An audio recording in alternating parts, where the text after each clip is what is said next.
Perkenalkan, nama saya Diva Fortuna dari kelompok 7. Kali ini saya akan membawakan materi manusia dan kegelisahan kelas 1A23. Kami beranggotakan 4 orang, yaitu Arnold Januarta Lawedanga, yang kedua Ashifa Salsabila, yang ketiga Bianca Mutiara Militia Tatareda, yang keempat saya sendiri Diva Fortuna.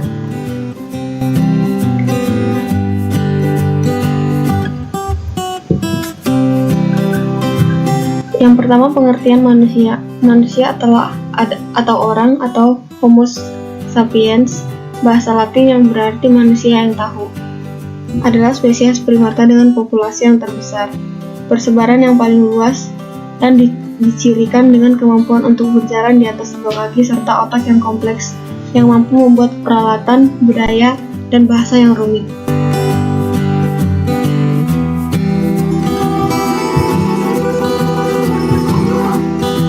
Yang kedua, manusia dalam ilmu eksakta. Manusia dipandang sebagai kumpulan partikel-partikel atom yang membuat jaringan-jaringan sistem yang dimiliki oleh manusia atau ilmu kimia.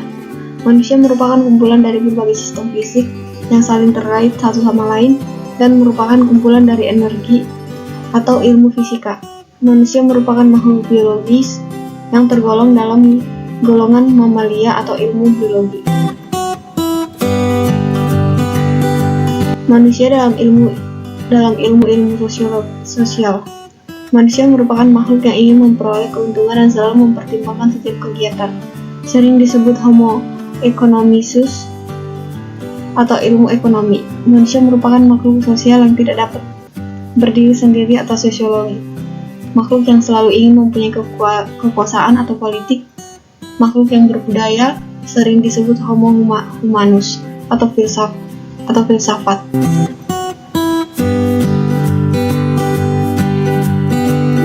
Hakikat manusia. Makhluk ciptaan Tuhan yang terdiri dari tubuh dan jiwa sebagai satu kesatuan yang utuh. Tubuh adalah materi yang dapat dilihat, dirasa, diraba, wujudnya konkret tetapi tidak abadi. Sedangkan jiwa adalah yang terdapat di dalam tubuh, tidak dapat dilihat, tidak dapat diraba, sifatnya abstrak, tetapi abadi. Yang kedua, makhluk ciptaan Tuhan yang paling sempurna jika dibandingkan dengan makhluk lainnya. Kesempurnaan yang dimaksud terletak pada adab dan budayanya, karena manusia dilengkapi oleh penciptaan akal, perasaan, dan kehendak yang terdapat di dalam jiwa manusia. Yang ketiga, makhluk biokultural, yaitu makhluk hayati yang budayawi. Manusia adalah produk dari saling tindak atau interaksi faktor-faktor hayati dan budayawi. Yang keempat, makhluk ciptaan Tuhan yang terikat dengan lingkaran ekologi, mempunyai kualitas dan martabat karena kemampuan bekerja dan berkarya. Menurut Soren Kierkegaard, seorang filsuf Denmark, pelopor ajaran eksistensialisme, manusia adalah konteks kehidupan konkret, adalah makhluk alami yang terkait dengan lingkungannya atau ekologi, memiliki sifat-sifat alamiah dan tunduk pada hukum alamiah pula. Pengertian kegelisahan. Kegelisahan atau existentum, bahasa Latin, yang berarti tidak tentram hayatinya. Selalu merasa khawatir, tidak tenang, tidak sabar, dan cemas. Kegelisahan hanya dapat diketahui dengan memperhatikan gejala tingkah laku dan gerak-gerik seorang dalam situasi tertentu. Misalnya berjalan mundar-mandir dalam ruangan sambil menundukkan kepala, memandang jauh ke depan sambil mengepal-kepalkan tangannya, duduk termenung sambil memegang kepalanya, duduk dengan wajah murung atau sayu, malas berbicara, dan lain-lain. Dalam kehidupan sehari-hari, kegelisahan diartikan juga kecemasan, kekhawatiran, ataupun ketakutan. Kecemasan menurut Sigmund Freud. Kecemasan objektif atau kenyataan. Kecemasan tentang kenyataan adalah suatu pengalaman pribadi sebagai akibat pengamatan atau suatu bahaya dalam luar dunia. Kecemasan neurotis atau syaraf.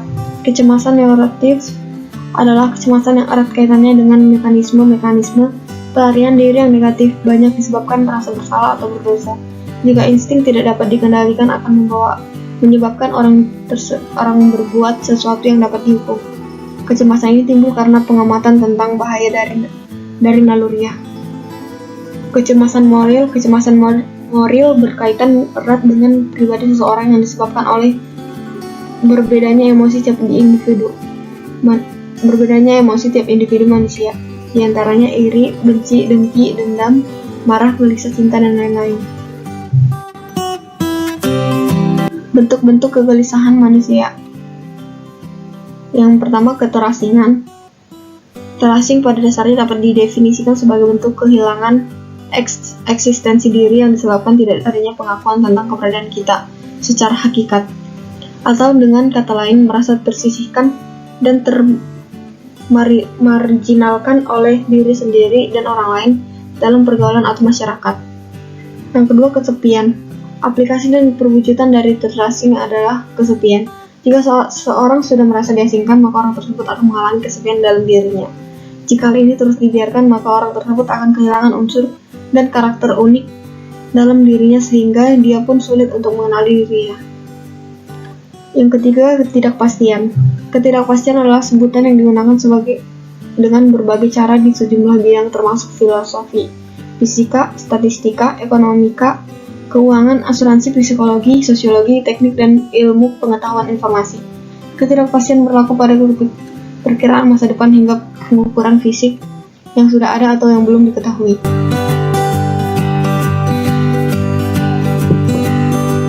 Penyebab kegelisahan. Kegelisahan ini terjadi karena pada hakikatnya orang takut kehilangan hak-haknya. Hal itu adalah akibat dari suatu ancaman yang membahayakan kehidupan orang tersebut, baik ancaman dari luar maupun dari dalam.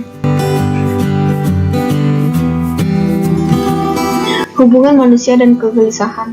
Setelah melihat definisi manusia dan kegelisahan, maka hubungan manusia dan kegelisahan dapat diartikan bahwa manusia yang dapat hakikatnya merupakan makhluk yang memiliki bermacam-macam emosi dan juga hidup dalam lingkungan sosial. Pasti dalam hidupnya akan mengalami kegelisahan jika ia merasa bahwa dirinya sedang berada dalam ancaman yang dapat membahayakan kehidupannya. Dan dapat disimpulkan bahwa kegelisahan merupakan bagian hidup tiap manusia.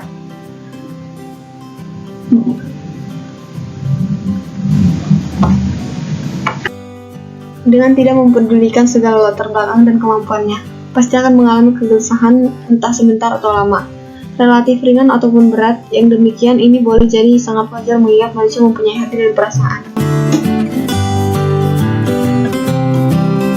Cara mengatasi kegelisahan. Mengatasi kegelisahan harus dimulai dari diri masing-masing tiap individu, yaitu dengan bersikap tenang. Bersikap tenang ini bertujuan untuk membuat pikiran kita menjadi jernih, sehingga kita bisa mengatasi segala kesulitan. Cara lain mengatasi kegelisahan yakni aktivitas fisik, diet sehat, tidur teratur, dan olahraga rileks, semuanya dapat membantu mengurangi rasa gelisah. Bergabung dengan komunitas pendukung juga dapat membantu untuk mengelola gejala dengan efektif. Selain dari cara yang di atas, kita juga perlu mendekatkan diri kepada Tuhan dan memasrahkan diri kepada Tuhan.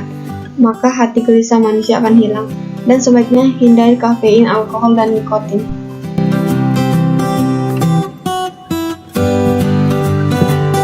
Contoh kasus, mengatasi rasa takut gagal dan penolakan dalam penjualan. Takut akan kegagalan dan takut akan penolakan dapat menjadi penghambat terbesar Anda dalam proses penjualan. Karena itu Anda perlu belajar mengatasi. Karena hal ini dapat mempengaruhi keyakinan diri sehingga Anda merasa tidak mampu bahkan menyerah. Kita perlu mengetahui bahwa tidak ada kata gagal yang cuma pembelajaran. Semakin banyak gagal, maka semakin Anda mendekati pada keberhasilan. Selama ini kita selalu terus bangkit dan mencoba, maka belum ada kata gagal. Takut akan penolakan juga merupakan rasa takut saat calon pembeli berkata tidak. Seringkali ketakutan ini tercipta karena pikiran kita sendiri dan bukan berdasarkan pada kenyataan. Jika kita bergerak dalam bidang penjualan dan tidak takut akan penolakan, berarti Anda sudah salah pilih bidang. Biasanya 80% dari upaya penjualan berakhir dengan kata tidak karena alasan yang berbeda-beda. Ini tidak selalu berarti ada yang salah pada sales atau produk dan jasa yang dijual. Orang berkata tidak bisa juga karena belum butuh, tidak ingin ataupun tidak punya uang. Jadi setiap penolakan itu normal dalam proses penjualan. Saat ditolak, ingatlah selalu bahwa itu tidak bersifat pribadi atau personal sehingga Anda tidak perlu sakit hati, marah, putus asa, dan sebagainya. Penolakan bukanlah dituju pada diri Anda. Memang dibutuhkan keberanian untuk bangun setiap hari dan terus-menerus menghadapi rasa takut akan kegagalan dan penolakan. Dibutuhkan kegigihan untuk tetap mencoba dan terus mencoba. Opini. Rasa takut merupakan sesuatu hal yang sangat alamiah dan pasti semua orang pernah merasakannya. Kita semua merasa takut akan gagal dalam ujian, takut gagal dalam tes masuk ke PTN favorit, takut gagal dalam hal pelajaran dan lain-lain. Semua itu memang pasti akan dialami. Namun dalam semua ketakutan itu, yang terpenting adalah bagaimana kita bisa menghadapi semua takut itu dan berhasil dalam melewati hal-hal yang kita tidak ingin itu terjadi. Seperti contoh kasus di atas mengenai rasa takut akan penjualan yang tidak laku, semua orang berbisnis maupun marketing pasti merasakan semua rasa ketakutan tersebut. Namun kita tetap harus melewati semua itu, karena seiring waktu dan pengalaman kita pasti bisa melewati hal tersebut maupun hal lain yang bisa kita takuti.